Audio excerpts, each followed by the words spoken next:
What's going on? Hey, you need to holler at your boy. These modern appliances, you see my dishwasher, it's tilted over on its side.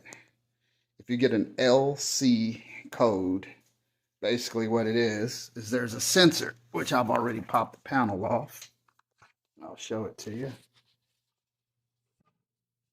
See that? That's a little sensor.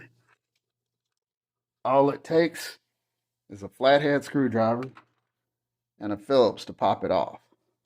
When that sensor gets wet, it'll start coding because that's what it's supposed to do. It's a safety feature on the dishwasher so you don't get mold or flood your kitchen.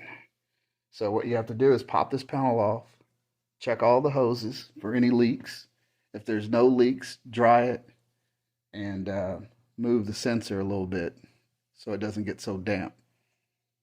If that doesn't solve your problem, call Samsung or either call me. I'll come by and pick it up, make some money off of it. All right, holla at your boy.